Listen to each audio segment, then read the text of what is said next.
Hello students, myself Navneet Kaur, lecturer chemistry, Government Girls Senior Secondary School Badni Kalan District Moga।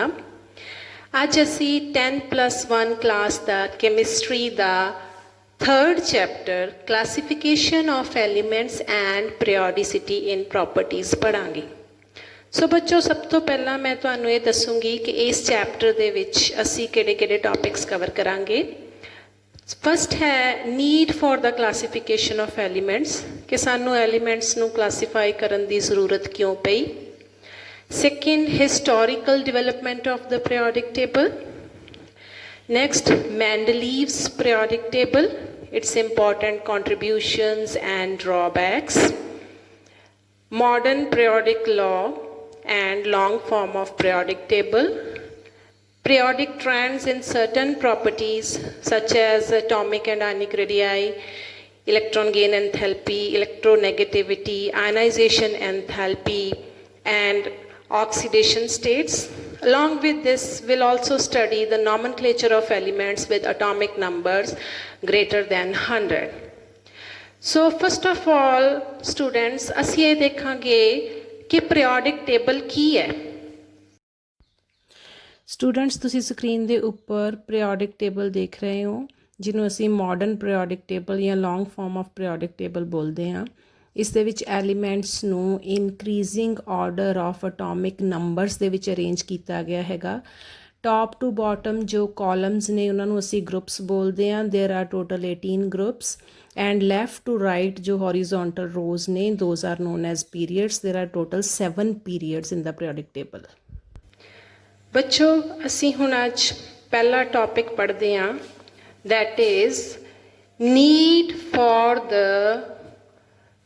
Classification of elements.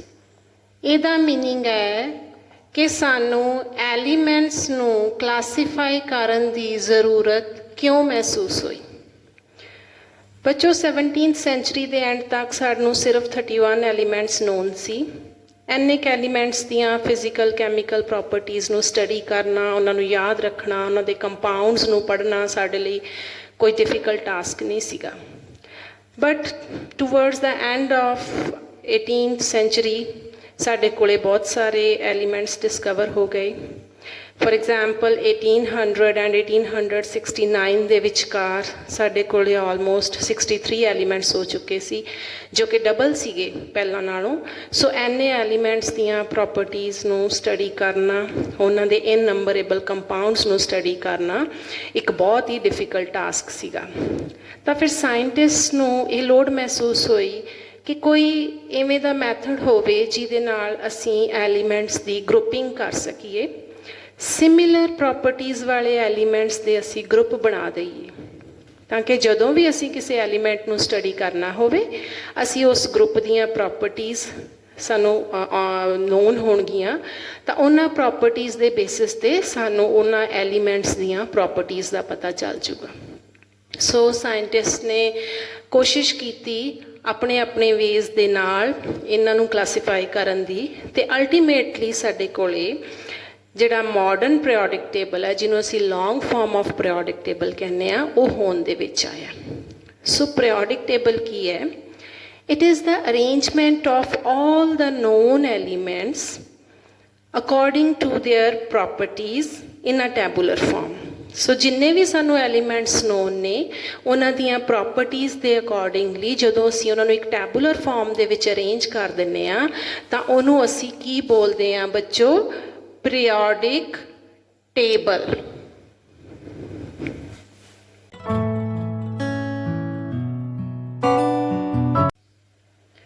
Students ਮੈਂ ਤੁਹਾਨੂੰ need for classification ਦੇ ਸੰਬੰਧ ਵਿੱਚ ਇੱਕ example ਦੇਣ ਜਾ ਰਹੀ ਹਾਂ।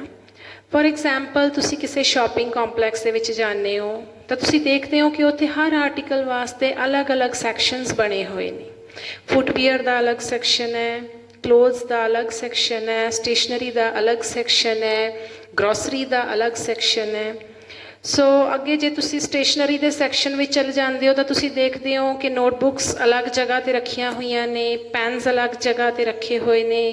ਪੈਨਸ ਦੇ ਵਿੱਚ ਅੱਗੇ ਫਿਰ ਡਿਫਰੈਂਸੀਏਸ਼ਨ ਹੈ, ਬਾਲ ਪੈਨਸ ਅਲੱਗ ਨੇ, ਜੈਲ ਪੈਨਸ ਅਲੱਗ ਨੇ। ਬਾਲ ਪੈਨਸ ਦੇ ਵਿੱਚ ਫਿਰ ਅਲੱਗ-ਅਲੱਗ ਬ੍ਰਾਂਡਸ ਦੇ ਅਲੱਗ-ਅਲੱਗ ਪੈਨਸ ਨੇ ਐਂਡ ਸੋ ਔਨ। ਸੋ ਜੇ ਤੁਸੀਂ ਕੋਈ ਵੀ ਚੀਜ਼ ਬਾਏ ਕਰਨ ਜਾਂਦੇ ਹੋ ਤਾਂ ਤੁਹਾਨੂੰ ਪਤਾ ਹੈ ਕਿ ਉਹ ਚੀਜ਼ ਕਿੱਥੇ ਪਈ ਹੋਊਗੀ, ਤੁਸੀਂ ਡਾਇਰੈਕਟਲੀ ਉਸ ਪਲੇਸ 'ਤੇ ਜਾਂਦੇ ਹੋ, ਉਹਨੂੰ ਪਿਕ ਕਰਦੇ ਹੋ ਅਤੇ ਵਾਪਸ ਆ ਜਾਂਦੇ ਹੋ। So that is much easier instead ਕਿ ਤੁਹਾਨੂੰ ਆਪਣੀ ਉਸ ਚੀਜ਼ ਵਾਸਤੇ ਸਾਰਾ ਸ਼ਾਪਿੰਗ ਕੰਪਲੈਕਸ ਜੋ ਹੈ ਉਹਦੇ ਵਿੱਚੋਂ ਤੁਹਾਨੂੰ ਉਹ ਚੀਜ਼ ਲੱਭਣੀ ਪਵੇ। That will be impossible. ਉਹ ਤੁਸੀਂ ਕਰ ਨਹੀਂ ਪਾਓਗੇ। ਹਰ ਚੀਜ਼ ਵਾਸਤੇ ਤੁਸੀਂ ਇੰਟਾਇਰ ਸ਼ਾਪਿੰਗ ਕੰਪਲੈਕਸ ਆ ਜਿਹੜਾ ਉਹਨੂੰ ਤੁਸੀਂ ਨਹੀਂ ਦੇਖ ਪਾਓਗੇ। ਸੋ ਸਿਮਿਲਰ ਦਾ case was with elements. So ਇਸੇ ਕਰਕੇ ਸਾਨੂੰ ਐਲੀਮੈਂਟਸ ਦੇ ਕੇਸ ਦੇ ਵਿੱਚ ਵੀ ਸਾਨੂੰ ਇਹ ਜ਼ਰੂਰਤ ਮਹਿਸੂਸ ਹੋਈ ਕਿ ਅਸੀਂ ਉਹਨਾਂ ਦੇ ਅਲੱਗ-ਅਲੱਗ ਗਰੁੱਪਸ ਬਣਾ ਦਈਏ ਤਾਂ ਕਿ ਸਾਨੂੰ ਪਤਾ ਹੋਵੇ ਕਿ ਇਸ ਗਰੁੱਪ ਦੀਆਂ ਇਹ ਵਾਲੀਆਂ ਪ੍ਰੋਪਰਟੀਜ਼ ਨੇ, ਇਸ ਗਰੁੱਪ ਦੀਆਂ ਇਹ ਵਾਲੀਆਂ ਪ੍ਰੋਪਰਟੀਜ਼ ਨੇ। ਸੋ ਜੇ ਅਸੀਂ ਕਿਸੇ ਐਲੀਮੈਂਟ ਨੂੰ ਸਟੱਡੀ ਕਰਨਾ ਚਾਹੁੰਦੇ ਹਾਂ ਤਾਂ ਅਸੀਂ ਦੇਖਦੇ ਹਾਂ ਕਿ ਉਹ ਕਿਹੜੇ ਗਰੁੱਪ ਦੇ ਵਿੱਚ ਪ੍ਰੈਜ਼ੈਂਟ ਹੈ ਤਾਂ ਸਾਨੂੰ ਇਹ ਪਤਾ ਚੱਲ ਜਾਂਦਾ ਕਿ ਉਸ ਐਲੀਮੈਂਟ ਦੀਆਂ ਇਹ ਪ੍ਰੋਪਰਟੀਜ਼ ਹੋਣਗੀਆਂ।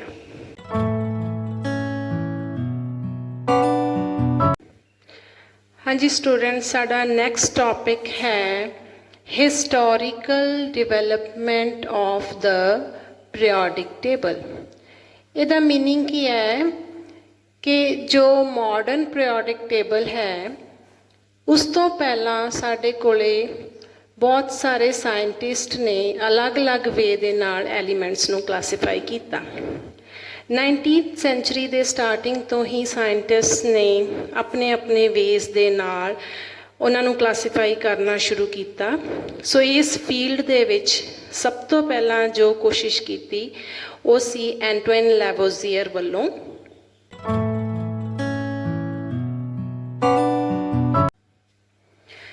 ਸੋ ਐਂਟੋਨੀ ਲੈਵੋਜ਼ੀਅਰ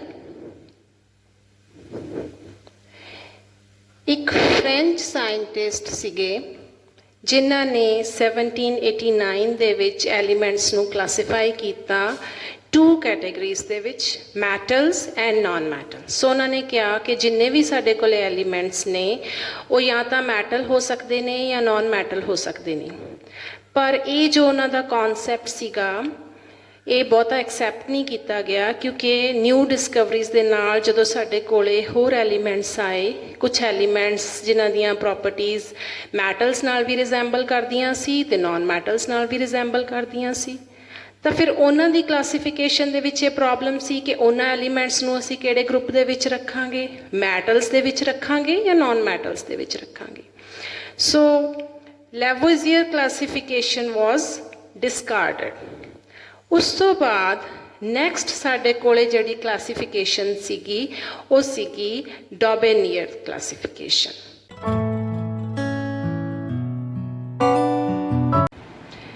John Daubenier was a French scientist। ਉਹਨਾਂ ਨੇ 1817 ਦੇ ਵਿੱਚ ਸਾਨੂੰ ਇਹ ਦੱਸਿਆ ਕਿ ਐਲੀਮੈਂਟਸ ਦੇ ਤਿੰਨ ਐਲੀਮੈਂਟਸ ਦੇ ਗਰੁੱਪਸ ਬਣਾਏ ਜਾ ਸਕਦੇ ਨੇ। ਸੋ ਉਹਨਾਂ ਨੇ ਐਲੀਮੈਂਟਸ ਨੂੰ 3 ਦੇ ਗਰੁੱਪਸ ਵਿੱਚ ਡਿਵਾਈਡ ਕੀਤਾ ਅਤੇ ਉਹਨਾਂ ਨੂੰ ਨਾਮ ਦਿੱਤਾ ਟਰਾਈਐਡਸ।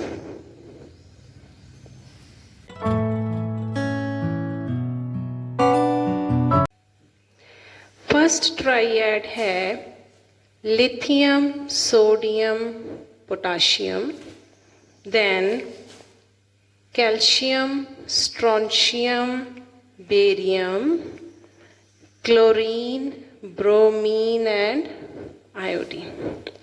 So ਉਹਨਾਂ ਨੇ ਕਿਹਾ ਕਿ elements in a triad have similar properties। ਇੱਕ triad ਦੇ ਵਿੱਚ ਜੋ elements ਨੇ ਉਹਨਾਂ ਦੀਆਂ properties similar ਨੇ and atomic mass of the central element is the mean of the masses of other 2 elements। So ਇਹਦਾ meaning ਕੀ ਹੈ ਕਿ center ਵਾਲਾ ਜੋ element ਹੈ ਉਹਦਾ atomic mass ਹੈ ਜਿਹੜਾ ਉਹ ਬਾਕੀ ਦੇ ਦੋਨੋਂ element ਦੇ mean ਦੇ equal ਹੈ। For example, atomic mass of lithium is 7, sodium it's 23, and potassium is 39. If we find the mean of the atomic mass of lithium and potassium, it comes out to be 23, which is equal to the atomic mass of sodium. Now we calculate the atomic mass of the middle element of second triad, that is calcium, strontium and barium. Atomic mass of calcium is 40, strontium 88 and barium it's 137. So let's calculate the mean of these two elements, calcium and barium. So mean comes out to be 88.5, which is approximately equal to the atomic weight of strontium.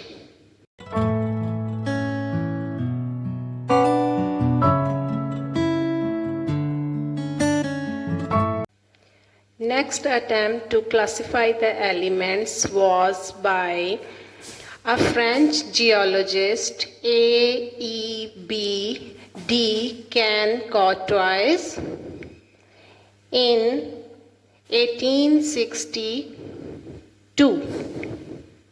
So ਉਹਨਾਂ ਨੇ elements ਨੂੰ arrange ਕੀਤਾ according to their atomic weights, and they gave a cylindrical periodic table.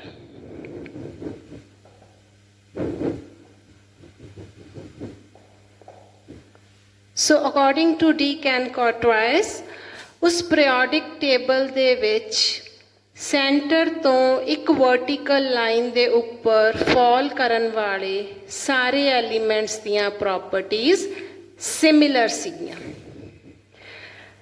So this is known as cylindrical periodic table. ਪਰ ਇਹ ਜਿਹੜਾ ਉਹਨਾਂ ਦਾ idea ਸੀਗਾ ਇਹਨੂੰ ਕੋਈ ਬਹੁਤਾ ਜ਼ਿਆਦਾ ਪਸੰਦ ਨਹੀਂ ਕੀਤਾ ਗਿਆ, ਅਤੇ ਇਸ ਪੀਰੀਓਡਿਕ ਟੇਬਲ ਨੂੰ ਅੰਡਰਸਟੈਂਡ ਕਰਨਾ ਥੋੜ੍ਹਾ ਜਿਹਾ ਡਿਫਿਕਲਟ ਸੀਗਾ, ਇਸ ਲਈ ਇਸ ਨੂੰ ਡਿਸਕਾਰਡ ਕਰ ਦਿੱਤਾ ਗਿਆ. ਹੁਣ ਅਸੀਂ ਸਕਰੀਨ ਦੇ ਉੱਪਰ ਸਿਲੰਡਰੀਕਲ ਪੀਰੀਓਡਿਕ ਟੇਬਲ ਦੇਖਾਂਗੇ. This is the cylindrical periodic table proposed by de Cancotois.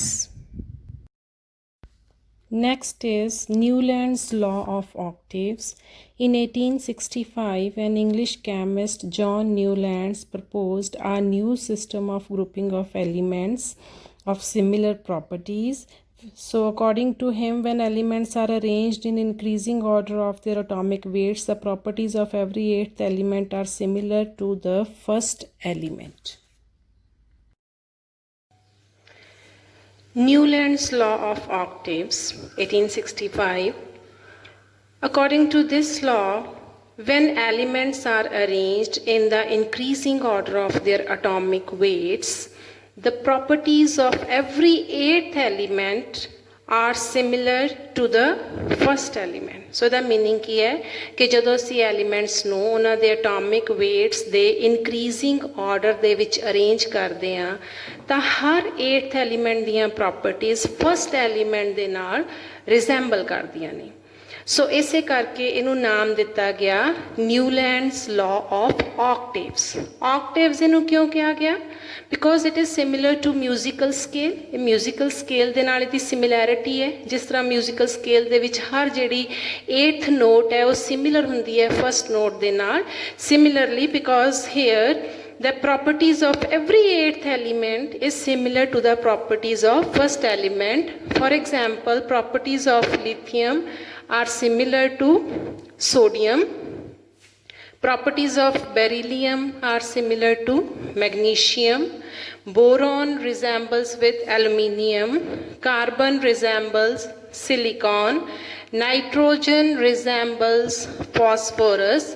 And oxygen resembles sulfur. So ਇਹ ਜਿਹੜੀ classification ਸੀਗੀ, it seemed to be true up to calcium.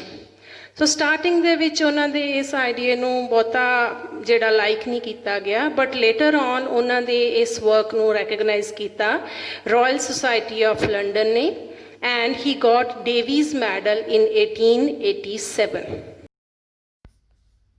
Screen ਦੇ ਉੱਪਰ ਤੁਸੀਂ ਦੇਖ ਰਹੇ ਹੋ ਕਿ ਸਿਮਿਲਰ ਕਲਰ ਵਾਲੇ ਐਲੀਮੈਂਟਸ ਨੇ ਜਿਹੜੇ ਉਹਨਾਂ ਦੀਆਂ ਪ੍ਰੋਪਰਟੀਜ਼ ਸਿਮਿਲਰ ਨੇ and they are repeated after 8th element. For example, lithium and sodium are similar in properties, beryllium and magnesium are similar in properties, and so on. In the history of development of periodic table, the milestone was the development of periodic law. As we all know कि periodic law ਦਾ ਜਿਹੜਾ main credit है ਉਹ Russian chemist ਡਿਮਿਟਰੀ ਮੈਂਡਲੀਵ ਨੂੰ ਜਾਂਦਾ ਹੈਗਾ, but actually ਲੋਦਰਮੇਅਰ ਆ German ਜਿਹੜੇ chemist ਸੀਗੇ ਐਂਡ ਡਿਮਿਟਰੀ ਮੈਂਡਲੀਵ, ਉਹਨਾਂ ਦੋਨਾਂ ਨੇ ਇੰਡੀਪੈਂਡੈਂਟਲੀ ਇਹ ਲਾਅ ਡਿਵੈਲਪ ਕੀਤਾ in the same year 1869. But with the difference की सीगा कि जो डेमेट्री मैंडलीव सीगे उन्हां दा वर्क लोदरमेयर दे वर्क नालों पहला पब्लिश हो गया सीगा. सो इस करके he is credited with the periodic law.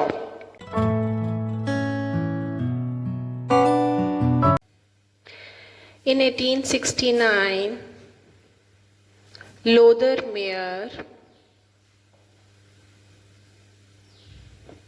gave us a periodic table which closely resembles the modern periodic table. So Lodermeyer ने की कीता, उन्होंने elements दियां कुछ properties नु use कीता like atomic volume, boiling point, melting point अपने उस periodic table ते पहुंचन लई. सो उन्होंने कहा कि जदों असी एलीमेंट्स दियां properties like boiling point, melting point, atomic weights नू अरेंज करते हैं as a function of their atomic weights, then the elements with similar properties occupy same place.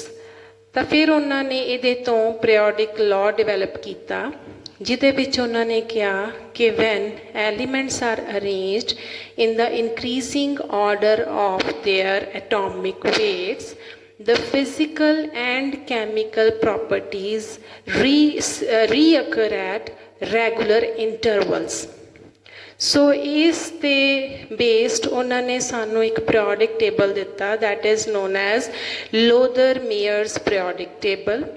ਇਹ ਜਿਹੜਾ periodic table ਸੀਗਾ ਇਹ ਮਾਡਰਨ ਪੀਰੀਓਡਿਕ ਟੇਬਲ ਦੇ ਨਾਲ ਬਹੁਤ ਹੱਦ ਤੱਕ ਰਿਜ਼ੈਂਬਲ ਕਰਦਾ ਸੀਗਾ ਤੇ ਇਹਨੇ ਇੱਕ ਬੇਸਿਕ ਆਈਡੀਆ ਦਿੱਤਾ for the development of modern periodic table. So let's have a look at the Lothar Meyer's periodic table.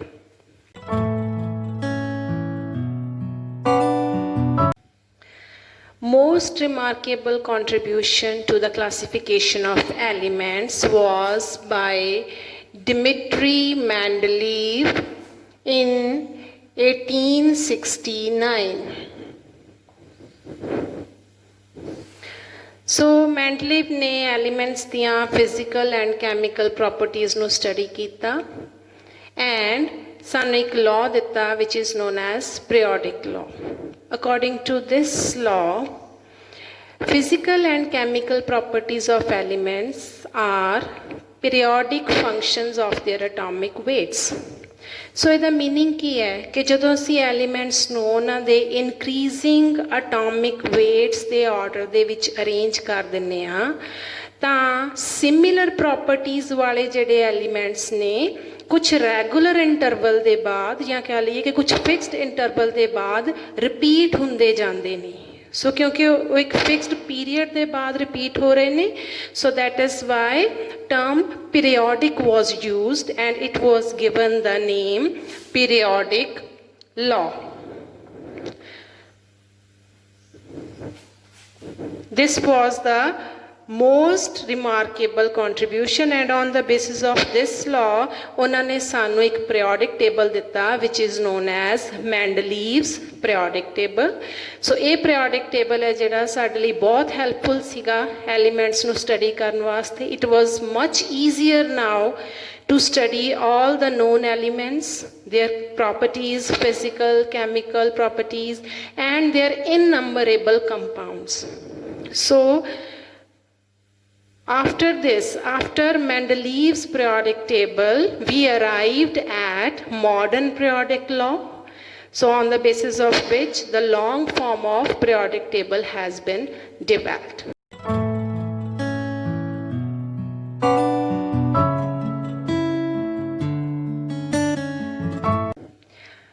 ਹਾਂਜੀ ਸਟੂਡੈਂਟਸ, ਹੁਣ ਅਸੀਂ ਇੱਕ ਵਾਰ ਫਿਰ ਤੋਂ ਜੋ ਵੀ ਅੱਜ ਇਸ ਲੈਕਚਰ ਦੇ ਵਿੱਚ ਪੜ੍ਹਿਆ ਹੈਗਾ ਉਹਨੂੰ ਸਮਰਾਈਜ਼ ਕਰਨ ਦੀ ਕੋਸ਼ਿਸ਼ ਕਰਦੇ ਹਾਂ।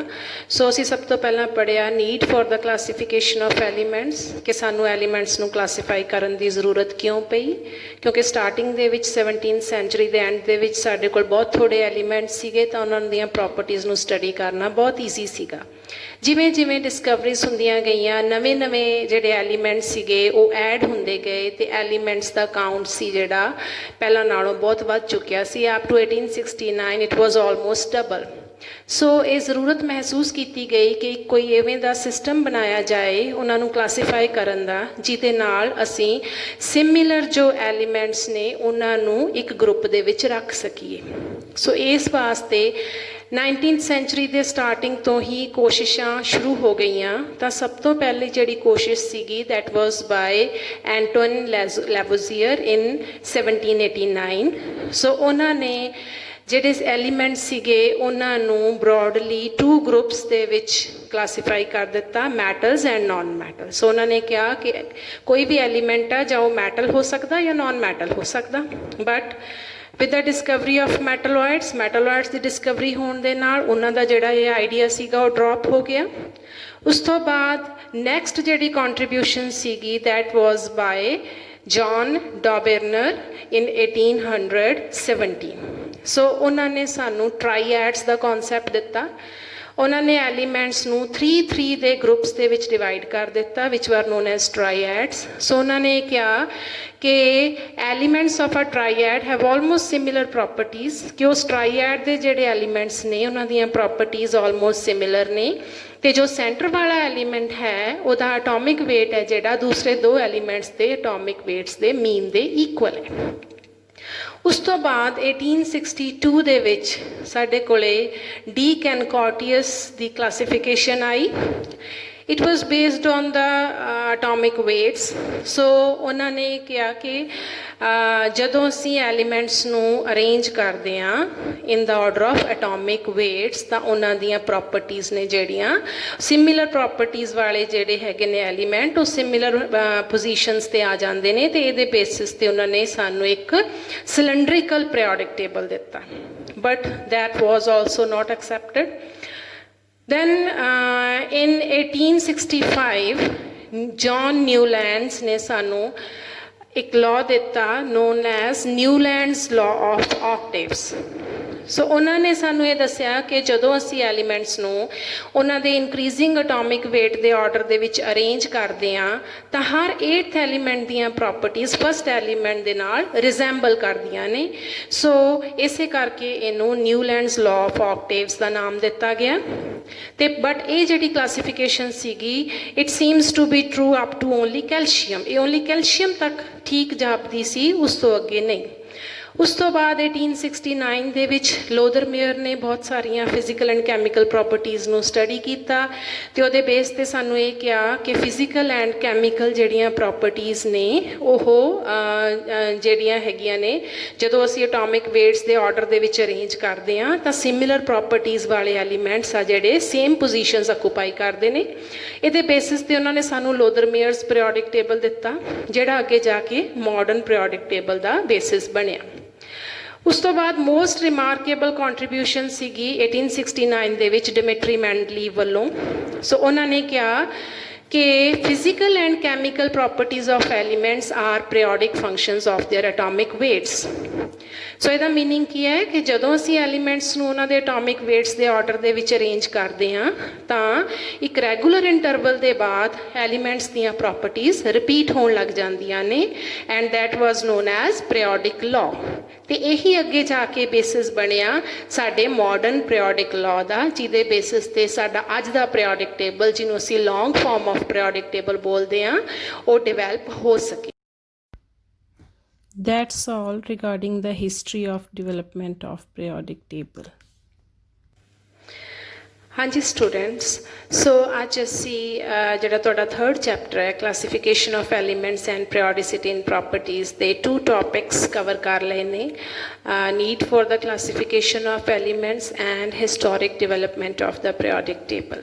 ਸੋ ਮੈਨੂੰ ਉਮੀਦ ਹੈ ਕਿ ਤੁਹਾਨੂੰ ਇਹ ਜਿਹੜੇ ਦੋਨੋਂ ਟੌਪਿਕ ਨੇ ਬਹੁਤ ਅੱਛੀ ਤਰ੍ਹਾਂ ਸਮਝ ਆ ਗਏ ਹੋਣਗੇ ਅਤੇ ਹੁਣ ਤੁਸੀਂ ਕੈਪੇਬਲ ਹੋ ਕਿ ਕੋਈ ਵੀ ਸਾਨੂੰ ਇਹਦੇ ਵਿੱਚੋਂ ਕੁਐਸਚਨਸ ਨੂੰ ਆਨਸਰ ਕਰਨਾ ਪਏ ਤਾਂ ਅਸੀਂ ਉਹਨਾਂ ਨੂੰ ਆਨਸਰ ਕਰ ਸਕਦੇ ਹਾਂ।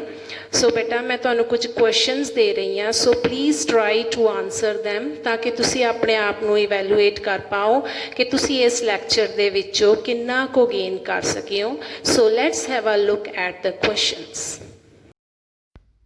Let's start with the recapitulation. My first question is, name the scientist who gave the concept of triads. ਇਹਦਾ meaning ਹੈ ਕਿ ਉਸ ਸਾਇੰਟਿਸਟ ਦਾ ਨਾਮ ਦੱਸੋ ਜਿਨ੍ਹਾਂ ਨੇ ਸਾਨੂੰ triads ਦਾ concept ਦਿੱਤਾ। Second question is, according to Mendeleev, physical and chemical properties of elements are periodic function of their dash. Means कि Mendeleev ਦੇ according physical and chemical properties ਕਿਸ ਦਾ periodic function ਹੁੰਦੀਆਂ ਹਨ। ਥਰਡ ਕੁਐਸਚਨ ਵਿੱਚ ਤੁਸੀਂ ਇਹ ਦੱਸਣਾ ਹੈ ਕਿ ਇਹ ਸਟੇਟਮੈਂਟ ਟਰੂ ਹੈ ਜਾਂ false. According to Newlands law of octaves, when elements are arranged in the increasing order of atomic weights, the properties of every 10th element are similar to the first one. Means ਕਿ ਨਿਊਲੈਂਡਸ law of ਆਕਟੇਵ ਦੇ ਅਨੁਸਾਰ ਜਦੋਂ elements ਨੂੰ ਉਹਨਾਂ ਦੇ increasing order of atomic weights ਵਿੱਚ arrange ਕਰਦੇ ਹਾਂ ਤਾਂ ਹਰ 10th ਐਲੀਮੈਂਟ ਦੀਆਂ ਪ੍ਰੋਪਰਟੀਜ਼ ਫਸਟ ਦੇ ਸਿਮਿਲਰ ਹੁੰਦੀਆਂ ਨੇ।